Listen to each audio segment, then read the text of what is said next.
आता उत्तर होतं खरं सन्माननीय मंत्री महोदयांचं 260ला विरोधी पक्षाचे सदस्य सतेज उर्फ बंटी पाटील आणि सर्व अनिल परब सगळ्यांनी दिलेलं, परंतु त्यांनी विनंती केलेली आहे की ते दुपारी घ्या.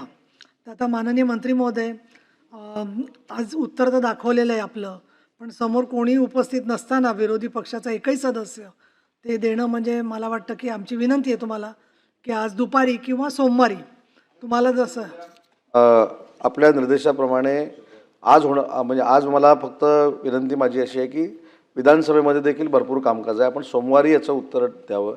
परंतु ज्यावेळी एखादा मंत्री विधानसभेमध्ये असतो किंवा यायला 2 मिनटं किंवा 1 मिनटं उशीर होतो, तेवढा आकांडतांडव करतात ही लोकं. आणि आता कोडच नाहीत. आता आमचे लाडसाहेब येऊन वेळेवर बसतात.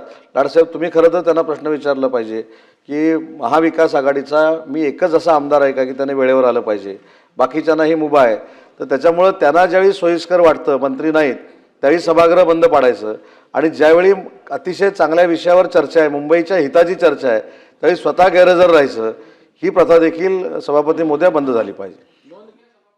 मला असं वाटतं गटनेत्यांच्या मीटिंगमध्ये दरेकरजी आपण असतोच नेहमी, तर आज तर असूच, परंतु सोमवारी ज्या वेळेला सर्व विरोधी पक्षाचे सदस्य असतील तर त्यावेळेला आपण याच्याबद्दलची भूमिका सांगू शकतो. आपले पण अतिशय मैत्रीपूर्ण संबंध आहेत विरोधी पक्षाशी, त्यामुळे आपण जास्त कठोर शब्द वापरत नाही आहे, परंतु त्यांच्याबद्दल आपण जी सुसंस्कृत भूमिका घेतो आहे त्याची जाणीव त्यांनी ठेवली तर चांगलं होईल असं मला वाटतं.